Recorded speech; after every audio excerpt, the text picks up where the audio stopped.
Good morning, good afternoon, good evening to each and everyone, especially those on the other side of the world. There is no time and space between us. There is only this present moment, and we are one. We are now on diary entry number 910. The Lord is leading me into a world unknown to me. He makes known to me His great grace, but I am afraid of it and will not submit to its influence insofar as it may be in my power, until I am assured by my spiritual director as to what this grace is. Dinadala ako ng Panginoon sa isang mundo na hindi ko alam. Ipinababatid niya sa akin ang kanyang dakilang lunas. Subalit natatakot ako dito at hindi magpapadala sa impluwensya nito hanggang sa abot ang aking kapangyarihan. Malibang masiguro ng aking espiritual na tagapayo kung ano ang grasyang ito. Rosina would like to make sure that what she was experiencing at that time was of the spirit coming from above. Kaya sabi niya, hindi siya agad-agad na magsusuko o maniniwala dito hanggat walang sinasabi sa kanya ang kanyang spiritual director kung anong grasyang ito. Hindi naman ito ang kauna-unahang pagkakataon na nangyari yung mga mystical experiences na ito. No? Maraming beses na rin. Kaya tingnan natin, tingnan nyo na si Faustina, up until that time,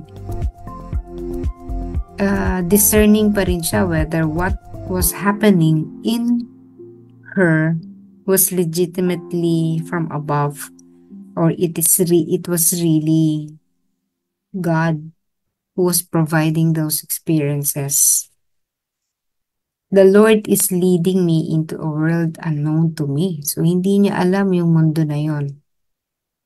This means that there are other worlds aside from our world, aside from Earth. And that world may not necessarily be the planet that we know. No? Maaring hindi yung mga planeta na alam natin sa siyensya. Maaring isa yon, no? Maaring yung planetang yon, but what Faustina was saying is that it was a different world. And we do not know because she did not describe what that world was. Hindi niya din sinabi kung it was a beautiful world. Pero ang sabi niya, it was a grace. Sapagkat ito ay grasya, then this must be beautiful. So imagine niyo yung ating mga scientists, yung ating mga space scientists in particular. Ang tagal-tagal na nilang dinidiskubre kung ano ang nasa dako paroon at the other side of this world. So, billions of dollars have been spent for technological advances, discoveries, nagpapadala ng mga tao sa outer space. And these people are sacrificing their health kasi iba naman ang ano doon, no? Wala ngang gravity doon eh. That's why they have to learn how to move around without the feet on the floor kasi they would be floating dahil nga walang gravity sa outer space. But Faustina, in an instant, would be taken there. Madadala siya doon. Bakit maraming tao talagang iniisip kung ano ang creation?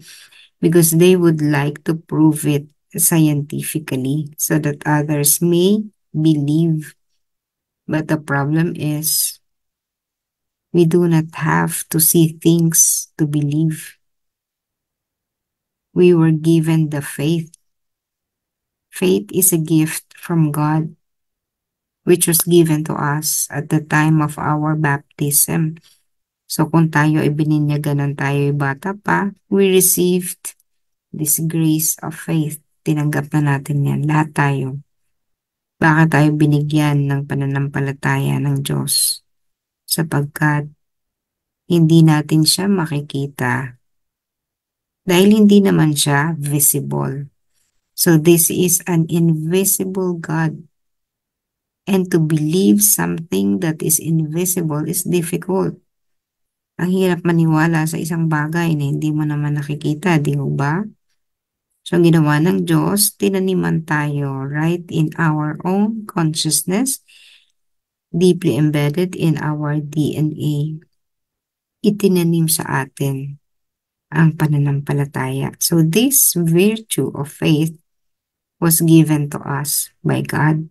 Hindi ito galing sa atin. It was a gift from God. Dahil habang tayo ay nagkakaroon ng isip mula sa ating pagkabata, kapag wala tayong pananampalataya, there will be no other way to believe in God. And so these scientists, maybe they were also baptized, but then as they grew older and older, as they are growing older and older in this world, masyado silang nagiging attached sa mundong ibabaw. Kaya nagiging mahirap para sa kanila na maniwala sa mga bagay na hindi nakikita. To believe in God has become very difficult for them. Kasi nga hindi naman nakikita and they have already lost that faith. No, yung liwanag na binigay nung sila bininyagan, nawawala. Kasi nga nahirati na sila sa mundo. Masyado nang lapat yung lupa, hindi na sila makaangat. But if that faith would glow and grow, kung yan ay lalo pang magniningning at lalago ang pananampalatayang yan na ipinagkaloob sa atin ng Diyos, we do not have to see things just to believe. Hindi natin kailangan maging si Tomas para maniwala, no? Sapagkat sapat na sa atin ang mga karanasan para maniwalang may Diyos, sapat na sa atin na makita ang kanyang mga nilikha, all His creations. These are proofs of the existence of God. God exists in every creation. God exists in us. Nasa atin mismo ang Diyos sapagkat tayo ay kanyang nilikha na kawangis niya. But then because it is really very difficult to understand all those things kasi habang lumalaki nga tayo, nagiging makamundo tayo. We fail, we already fail. We start to believe in the things that we only see. Kung ano lang ang nakikita ng mata, naahawakan ng kamay, naririnig, no? All the senses. Ang utak natin kasi ay connected sa ating senses. That is why kung ano lang ang nararamdaman, na-experience ang ating mga pandama, yun lang yung paniniwalaan ng ating isip. Subalit, pag ang ating pananampalataya ay patuloy na lumalago, mismong ang isip natin ay maniniwala at magsasubmit sa sang-ayon sa existence ng isang bagay na hindi niya kayang abutin. Hindi kayang abutin ng isip. That mind that we have is very powerful. Kung matatap lang natin ang isipang ito na ibinigay sa atin ng Panginoon. Not the physical brain, but the mind, the subconscious. So ito yung connection natin. Ito yung nag-link sa atin to the unseen. Kaya lang, syempre ang ating isipan ay mas connected pa sa ating utak kung kaya mayroong pang disconnect, no? May disconnection pa tayo dun sa higher self natin at doon sa ating Diyos. That is why in the experience of Faustina, dahil malakas ang kanyang faith, pananampalataya, Yung palataya na yon is bringing her in places unknown to her and unknown to us. Napakagandang grasya dahil naranasan ngayon while still living. It may be heaven, yung place na yun, it may be heaven, pero I don't think it is heaven. I think it is a different world that is really unknown to us here on earth. And we can only reach that place kapag malakas ang ating pananampalataya, nakapaglinis tayo mula sa ating mga pagkakamali, pagkukulang at kasalanan. We're totally clean. And when we are clean, we are enlightened, nagiging maliwanag. Sapagkat pag malinis tayo, syempre, anumang bagay na malinis, kikinang, magliliwanag, magiging malinaw. And when we achieve enlightenment o kaliwanagan, we come to see the unseen. Yung mga bagay na hindi nakikita ng physical eyes, makikita natin. Because we will be taken in places that we do not know on the spot. Now, while the body is at rest, the soul will be going there. It is not the physical body that goes there. It is the spirit, yung kaluluwa natin, the soul. Ito yung naglalakbay at nakakarating kung saan-saan at the speed of light. Because the soul is light. Ang ating kaluluwa ay liwanag, kung kaya may kakayanan itong maglakbay ng kasing bilis ng liwanag.